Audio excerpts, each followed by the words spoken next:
Gold, trusted gold buyers. మీరు తాకట్టు పెట్టిన బంగారాన్ని విడిపించి ఈ రోజు ఉన్న మార్కెట్ ధరకు కొనబడను.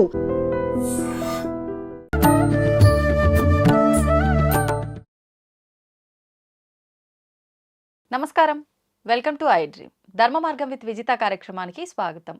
ప్రస్తుతం మనతో పాటు ఉన్నారు ప్రముఖ ఆధ్యాత్మికవేత్త బట్టిప్రోలు విజయలక్ష్మి గారి. ప్రముఖతో మాట్లాడి మరిన్ని విషయాలు తెలుసుకుందాం. నమస్తే అమ్మా. నమస్తే అమ్మా. అమ్మా, విష్ణు సహస్రనామాలు అసలు ఎప్పటి నుంచి ప్రారంభమయ్యాయి? అంటే ప్రతి దానికి వెనకాల ఒక ఆంతర్యం ఉంటుంది ఖచ్చితంగా. ఎప్పటి నుంచి ప్రారంభమయ్యాయి, ఎవరి ద్వారా ప్రారంభమయ్యాయి? ఇప్పుడు లలిత సహస్రనామాల విషయానికి వచ్చేసరికి వసిన్యాది వాగ్దేవతలు అంత పెద్ద సభలో వాళ్ళు అమ్మవారిని వర్ణించారు, అవి మనకు లలిత సహస్రనామాలు అని చెప్పి దాని గురించి మనం మాట్లాడుకున్నాం.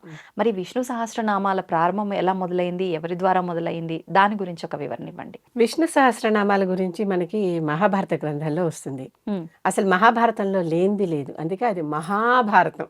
దానికి అసలు పేరు జయం అని పెట్టి తర్వాత మార్చి పెద్ద ఉద్గ్రంథం అయిపోయిందని మహాభారతం అని పేరు మార్చారు. అసలు పేరు జయమే, దానికి అంటే జయం కలిగింది చివరికి అని చెప్పటం. దాంట్లో భీష్ముడు ఒక పాత్ర, ప్రధాన పాత్రే. చాలా తరతరాలుగా వస్తున్న పాత్ర కనిపిస్తుంది భీష్ముడిది. ఈ భీష్ముడు యుద్ధంలో పడిపోతాడు, అంపశయ్య మీద పడుకుంటాడు. ఇది అందరికీ తెలిసింది. యుద్ధం అంతా ముగిసింది, తర్వాత అందరూ వాళ్ళు అక్కడికి వెళ్ళిపోయారు. ఈయన అంపశయ్య మీదే ఉన్నాడు. పాపం అంటారే, వెన్నెల్లో తడిసి చలిలో చివికి, వానకి తడిసి ఎండకి ఎండి అన్నట్లుగా అలా ఓపెన్ గా అలా ఉన్నాడు ఆయన యుద్ధభూమిలో. కదపటానికి లేదు. ఒంటి నిండా గుచ్చుకున్న బాణాలతో ఇలా దొర్లిపోయాడు రథం మీద నుంచి. ఆ బాణాలే అతనికి చెయ్యలాగా అయిపోయి అక్కడ పడుకొని ఉన్నాడు ఆయన. కానీ అమ్మ, అది కూడా ఆయన కోరిక ప్రకారమే మరణము అని చెప్పి అంటారు. ఆయనకి ఇచ్ఛామరణం ఉంది. ఇచ్ఛామరణం అంటే ఏంటంటే, తండ్రికి తనకు వివాహ సమయంలో తను వివాహం చేసుకోను అని ప్రతిజ్ఞ చేసి తండ్రికి పునర్వివాహం చేశాడు. ఆయన కోరుకున్నాడని. పాపం తండ్రి కొడుకు ఇలా ఉండిపోతాడని అనుకోలే. తను పునర్వివాహం చేసుకుందాం అనుకున్నాడు అంతే. కొడుకు కాపాలని అనుకోలే. కొడుకుని యువరాజు చేద్దామని కూడా అనుకున్నాడు. ఎందుకంటే చాలా గొప్ప మంచి శౌర్య పరాక్రమాలు ఉన్నటువంటి పుత్రుడు, మామూలుగా ఏదో సాధారణ బాలుడు కాదు. అలాంటప్పుడు ఇంత తన కోసం త్యాగం చేశాడు తెలియకుండా. ఆ తండ్రికి సమయం ఇవ్వకుండా చేసేసాడు. అది చేశాడు కనుక నీకు ఇచ్ఛామరణం, నువ్వు ఎప్పుడు కావాలంటే అప్పుడు మరణించేవరా నీకు ఇస్తున్నాను అన్నాడు అని ఈ వంశానంతా ఇతని చేతుల్లో పెట్టేసరికి ఏమైపోయింది, తర్వాత తమ్ముళ్ళు చూశాడు, ఆ తమ్ముళ్ళ పిల్లల్ని చూశాడు, ఇవన్నీ వాళ్ళ పిల్లల్ని చూస్తూ వచ్చాడు. ఇవన్నీ చూస్తూ వచ్చేసరికి నెమ్మదిగా ఎట్లా వచ్చేసింది పరిస్థితి. వీళ్ళని ఇప్పుడు ఇలా వదిలిపెట్టి నేను ఎలా వెళ్ళాలి ఆయనకు అర్థం కాల. తన వెనకాల గైడెన్స్ లేనిదే వీళ్ళెవరూ సరిగ్గా నిలబడలేని పరిస్థితి. తమ్ముళ్ళిద్దరూ అలా అయిపోయారు. తర్వాత ఆ తమ్ముడు పిల్లలు అలాగే ఉన్నారు. ఆ తర్వాత తమ్ముడు పిల్లలు మన వాళ్ళ తరా వచ్చేసింది. వచ్చాక ఈ కురుక్షేత్ర యుద్ధం జరిగింది. ఇక అప్పుడు కురుక్షేత్ర యుద్ధంలో కూడా ఒకసారి చనిపోదామని నిశ్చయించేసుకుంటాడు. ఎప్పుడంటే కృష్ణుడు అర్జునుడు ఎదుర్కొన్న రథం ఒకళ్ళకొకళ్ళు ఫేస్ టు ఫేస్ వస్తారు ఒకసారి. ఆ ముందర రోజే దుర్యోధనుడు వెళ్ళి భీష్ముడిని చాలా రెచ్చగొడతాడు. నువ్వు కావాలని వాళ్ళంటే నీకున్న ఇష్టం కొద్దీ వాళ్ళ మీదకు నువ్వు వెళ్ళటం లేదు, వాళ్ళతో యుద్ధం చేయటం లేదు, నువ్వు ఊరికే కాలయాపన చేస్తున్నావు, లాంటి మాటలన్నీ భీష్ముడిని కాస్త కోపంగా మాట్లాడతాడు దుర్యోధనుడు. భీష్ముడి కోపం వస్తుంది. నేను నిజంగా ధర్మంగా నీ తరపునే యుద్ధం చేసి నీ వైపు ఉంటే, ధర్మం వాళ్ళ వైపు ఉందని తెలిసి కూడా నేను ఇన్నాళ్ళు నీ దగ్గర ఉన్నాను, ఇప్పుడు నిన్ను దాటి అవతలకి వెళ్ళకూడదు అనే మాట కొద్దీ నేను నీ వైపు ఉన్నాను, నువ్వు నన్ను ఇలాంటి మాట్లాంటావా అని మర్నాడు డైరెక్ట్గా తన రథాన్ని అర్జునుడు కృష్ణుడి మీదకి తీసుకెళ్తాడు. అంటే కృష్ణుడు సారథి, అర్జునుడు లోపల ఉండి యుద్ధం చేసే సైనికుడు. తీసుకెళ్లి బాగా బాణాలు కొడతాడు. ఆ బాణాలు ఎడాపెడా ఇష్టం వచ్చినట్టుగా, అంటే భీష్ముడు చాలా గొప్ప పరశురాముడి దగ్గర బాణవిద్య నేర్చుకున్నటువంటి శిష్యుడు. అలా కొట్టేస్తూ ఉంటే అవన్నీ అర్జునుడికే కాకుండా కృష్ణుడు కూడా తగులుతున్నాయి. కృష్ణుడు చూసి ఏంటి అర్జున సరిగా చూడు, నాకు కూడా తగులుతున్నాయి, సారథికి తగిలేలా కొడితే నువ్వేం పెద్ద విలుగాడివి చూసుకో అని అరుస్తూ ఉంటాడు. అంటే కేకలేస్తూ ఉంటాడు. సారథికి ఆ పవర్ ఉంటుంది. సారథికి వెనకాల ఉన్నవాడిని హెచ్చరించే హక్కు ఉంటుంది. అది చేస్తూ ఉంటాడు. ఎంత చేసినా కృష్ణుడికి తగులుతున్నాయి, అర్జునుడికి తగులుతున్నాయి. ఇది చూసి ఒకసారి కోపం వచ్చేసి కృష్ణుడు ఉన్నట్లుండి చక్రం పుచ్చుకుని జయ్యమని దూకేశాడు. రథం నుంచి దూకి చక్రం పట్టుకుని భీష్ముడి మీదకి వెళ్ళాడు. ఇవాళ వీడిని చంపేస్తానని. చంపేస్తాను, మన చంపేసేలా ఉన్నాడు. అర్జున నిన్ను రక్షిస్తాను, వీడిని చంపేస్తానని చెప్పి దూకేశాడు. దూకేసరికి భీష్ముడు చూశాడు, ఆ కృష్ణుడు అంతటి పరమాత్ముడి చేతిలో మరణించటం కంటే ఇంతకంటే నాకు ఇంకా గొప్ప వరం ఏం కావాలి. గబుక్కును దిగిపోయి కృష్ణుడు కాళ్ళకి దండం పెట్టేశాడు. పెట్టేసి దేవా నువ్వే దిక్కు నాకు అని చెప్పి దండం పెట్టేశాడు.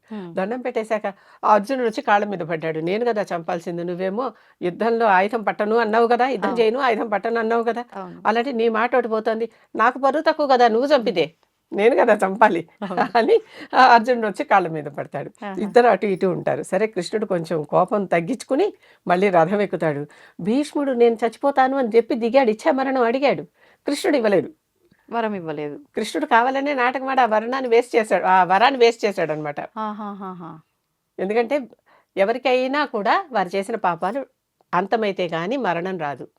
పాపాలు కానీ ఆ సమయానికి ఓకే. పుణ్యాలు కానీ ఆహా. అవశ్యం అనుభోక్తవ్యం కృతం కర్మ శుభాశుభం. శుభకర్మ కానీ అశుభకర్మ కానీ ఏది చేసినా అవి అనుభవించి తీరాల్సిందే. ఇప్పుడు కాకపోతే తర్వాత జన్మలో అయినా అనుభవించాలి. ఆహాహా. పోస్ట్పోన్ అవుతాయి కానీ నల్లిఫై అవ్వవు. ఉమ్, ఉమ్. అది గుర్తుపెట్టుకోవాలి అందరూ. పుణ్యమైనా సరే పాపమైనా సరే ఆ.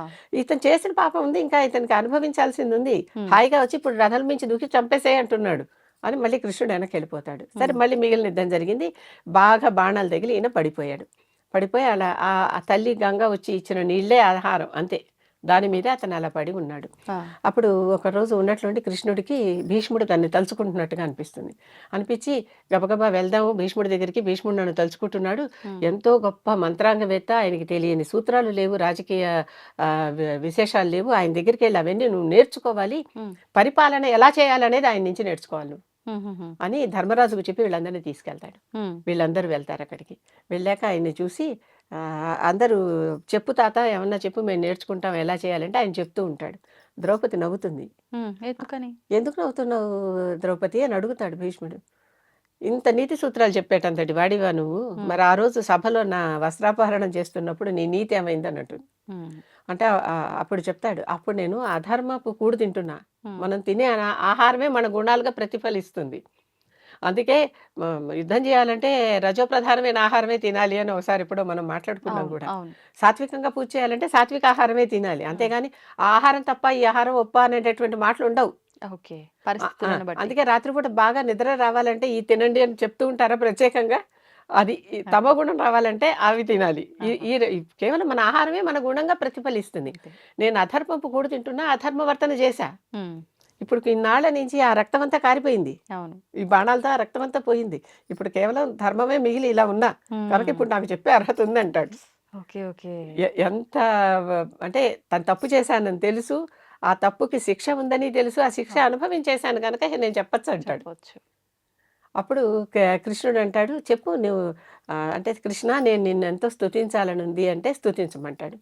స్తుతించమనంటే నీది నువ్వు చెప్తావా నేను చెప్పాలా అని కూడా అడుగుతాడు. అంటే నీ గురించి నువ్వే చెప్తావా నన్ను చెప్పమంటావా అని అడుగుతాడు భీష్ముడు. కృష్ణుడు అంటాడు, నా గురించి నేను చెప్పుకుంటే సోత్కర్ష అవుతుంది, సొంత డబ్బా, అవును. నువ్వే చెప్పు అంటాడు. నువ్వు చెప్పు, తత్వం గురించి చెప్పుకోకూడదు, నేను తత్వాన్ని, ఉమ్. తత్వద్రష్ట తత్వం గురించి చెప్పొచ్చు, నువ్వు తత్వాన్ని దర్శించావు కనుక నువ్వు చెప్పమంటాడు. ఆహా. అప్పుడు మొదలుపెట్టి భీష్ముడు ఉమ్. ఈ విష్ణు సహస్రనామాలు చెప్తాడు. ఆ. ఈ విష్ణు సహస్రనామాలు చెప్పేటప్పుడు వీళ్ళు మాత్రమే పక్కనున్నారు. అందరూ వినేశారు, దండం పెట్టేసుకున్నారు, అయిపోయింది. అన్నీ చెప్పేశాక అప్పుడు మరి ఎవరికైనా ఇవి గుర్తున్నాయా? ఆ. 1000 నామాలు, అవును. ఒక్క సహదేవుడికి మాత్రం ఇవి గుర్తుంటాయి. ఆహా. సహదేవుడికి ప్రత్యేకంగా ఆయన తండ్రి నుంచి ఆయనకు వచ్చినటువంటి ఒక గుణం, ఎంత విన్నా గుర్తుపెట్టుకునేటటువంటి ఒక గుణం. ఉహుం. ఆ గుణం బట్టి సహదేవుడు దీనిని అంతా మళ్ళీ రిపీట్ చేసి చెప్పగలిగాడు. అందరికి. ఆ తర్వాత అప్పటి నుంచి మనకి అందరికీ ఇది ఈ విష్ణు సహస్రనామం భీష్ముడి ద్వారా కృష్ణుడి ఎదురుకుండా నుంచుని కాదు పడుకుని, ఆయన గురించి ఆయనే. ఆయన భీష్ముడు కృష్ణుడికి చెప్పినటువంటిది. నిజంగా చెప్పాలంటే భీష్ముడి పేరు కూడా కృష్ణుడే. అవునా? ఆయన ఉమ్. అంటే భీష్ముడు కాదు, ఇదంతా రాసిన వ్యాసుడి పేరు కృష్ణుడు, కృష్ణద్వైపాయనుడు ఆయన పేరు. ఆ. వ్యాసుడు కదా రాసింది, అవును. భీష్ముడు పాత్ర ద్వారా కృష్ణుడికి చెప్పించాడు. ఉమ్. అర్థమవుతుంది కదా. అర్థమైంది. అసలు రచన చేసింది ఎవరు? వ్యాసుడు. వ్యాసుడు. ఆ వ్యాస రచన ద్వారానే ఇది మనకి తెలిసింది. అంటే ఇదంతా జరిగిన కథని వ్యాసుడు రాశాడు తర్వాత. ఉహుహుం. వ్యాసుడు కూడా మొత్తం ఈ దీంట్లో భాగం గనుక, వంశంలో భాగం గనుక ఆ. వ్యాసుడు రాశాడు. భీష్ముడు చెప్పాడు, కృష్ణుడు విన్నాడు, ఉమ్. ఇంకా ఇతరులు పాండవులందరూ కూడా విన్నారు, ద్రౌపదితో సహా. ఓకే. ఇప్పుడు మరి అంటే చెప్పారు, దాన్ని మళ్ళీ మనందరికీ తెలిసే విధంగా రాశారు, వివరించారు అందరికీ అవును, తెలిసేటట్టు. అసలు అంటే మనం ఎందుకు వినాలి, ఎందుకు చదవాలి, ఎందుకు పారాయణ చేయాలి విష్ణు సహస్రనామాలు? విష్ణువు యొక్క సహస్ర లక్షణాలు. ఉమ్. విష్ణువు అనుకోగానే అయిపోలేదుగా, కృష్ణుడు అంటున్నాం, అక్కడ కృష్ణుడు నుంచున్నాడు కానీ ఆయన విష్ణువు రూపం. విష్ణు రూపం. విష్ణువు రూపం. ఆ విష్ణువు యొక్క సహస్ర లక్షణాలు. ఉమ్, ఇంత ఎంత గొప్పవాడో తెలియాలి కదా. ఊరికే ఒక సూపర్ పవర్ అని ఆరాధిస్తున్నాం. అవును. ఆ సూపర్ పవర్ సూపర్ అని ఎలా తెలియాలి? ఉమ్, చాలా మందికి మన పక్కన ఉన్న వాళ్ళు అంత గొప్పవాళ్ళని మనకి తెలియదు. తెలీదు. అవును. వాళ్ళని ఉమ్, ఊరికే చూసి చూడనట్టు ఉంటాం. ఆ, వాళ్ళ గురించి అందరూ ప్రకటించుకోరు. అవును. చాలా మంది ప్రకటించుకోరు. ఉమ్, ఉమ్, ప్రకటించుకోకపోవటానికి కారణం అవతల వాళ్ళకి తెలుస్తుంది, తెలియదు. వాళ్ళు ఉమ్, ఈ విషయాన్ని ఎంజాయ్ చేస్తారు, చేయరు. అవును. ఇవన్నీ కూడా ఉంటాయి కదా. ఉంటాయి, ఉంటాయి. కొంతమందికి ఇష్టమైన అంశం అయితే ఎంతైనా ఇష్టంగా వింటారు, ఉమ్, కొంతమందికి తెలియదు. ఉమ్, నేను మొదటిసారి లలితా సహస్రనామం రాసినప్పుడు మా బంధువులందరి దగ్గర నుంచి ఇవి నీకు వచ్చా అన్నారు. మా మా అందరూ మా షాక్ సిబ్లింగ్స్ అయ్యారేమో. వదిలేసి ఆ. నా కొంతమంది కొలీగ్స్ వదిలేసి, ఆ, ఎందుకంటే నిత్యం చూస్తున్న చూస్తాం. వాళ్ళని వదిలేసి, కొంచెం ఎక్స్టెండెడ్ ఫ్యామిలీ ఆ, వాళ్ళందరూ ఇవి నీకు వచ్చా అన్నారు. ఉమ్, ఎప్పుడో నేను 7వ క్లాస్ నుంచి చదువుకుంటున్నాను అన్నది ఎంతమందికి తెలుస్తుందో నాకు తెలియదు. ఆ, 7వ క్లాస్ నుంచే వచ్చు అప్పుడే మీకు. కదా మొదటిసారి మొదలు పెట్టింది అసలు వినటం అనేది. ఉమ్, ఉమ్, ఉమ్, ఉమ్. వె- చంద్రశేఖరేంద్ర సరస్వతి పాఠాలు వినటం మొదలు పెట్టింది అప్పుడే కదా. Okay, okay. కంచి పెద్ద ఆయన. అవును, అవును.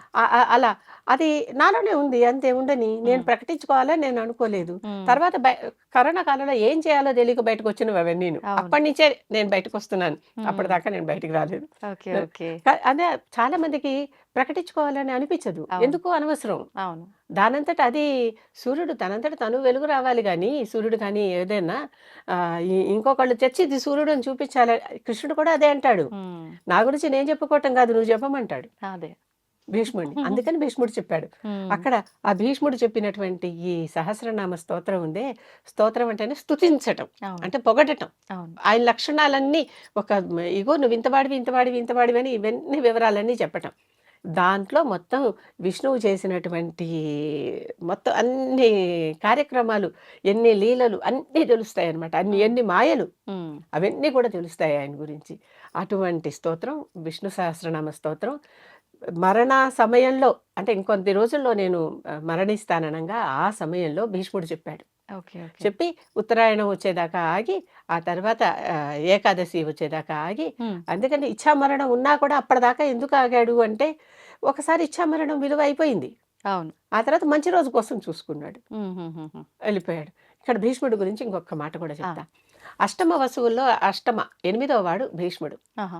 ఇప్పటికీ కూడా పెద్దవాళ్ళకి మనం ఏదన్నా ఈ పిండాలు పెట్టేటప్పుడు కానీ, తర్పణాలు విడిచేటప్పుడు ఇవన్నీ ముగ్గురికి పెడతాం. అవును, 3 తరాలని తరాలకి. కదా. ఆ, ఆ 3 తరాల్లో మొదటివాడు వసువులకు ప్రతినిధి, ఉమ్, రెండోవాడు రుద్రులకు ప్రతినిధి, ఉమ్, మూడోవాడు ఆదిత్యులకు ప్రతినిధి. ఆహా. అష్టమ వసువులు, ఏకాదశ రుద్రులు, ద్వాదశ ఆదిత్యులు. Okay, okay, okay. వీరికి ప్రతినిధి. ఆహా. వసువుకి పెడుతున్నాం. అందుకనే భీష్ముడు మరణించినప్పుడు ఆ రోజుని ఉమ్, అందరూ భీష్ముడికి తర్పణాలు వదలటం ఒక పద్ధతి. ఆహా. ఎందుకంటే భీష్ముడు ఆ వసువుకి ఎలాగో మనం ప్రతినిత్యం, అంటే సంవత్సరం అవును, సంవత్సరం చేస్తూ ఇంట్లో పెట్టేప్పుడు ఉంటారు. చేస్తున్నాం. ఉమ్, ఇంట్లో పెట్టేప్పుడో ఎక్కడ పెట్టేటప్పుడో ఏ క్షేత్రంలో పెట్టినప్పుడో చేస్తున్నాం. అవును. కనుక ఆ వసువుకి గుర్తుగా భీష్ముడికి అందరూ ఆ రోజున తర్పణాలు వదులుతారు. భీష్ముడు మనందరికీ కూడా మొట్టమొదటి ప్రథమ పిత రూపంలో ఉన్నాడు అనమాట దాంట్లో. ఉమ్, ఉమ్, ఉమ్. అటువంటి వాడు భీష్ముడు. ఆ ఓకే. భీష్ముడు కృష్ణుడి గురించి చెప్పిన స్తోత్రం అది. ఈ ఒక్కొక్క నామము మంత్రంతో సమానం. ఉమ్, అసలు మంత్రం కాని అక్షరం లేదు అని ఒక శ్లోకం.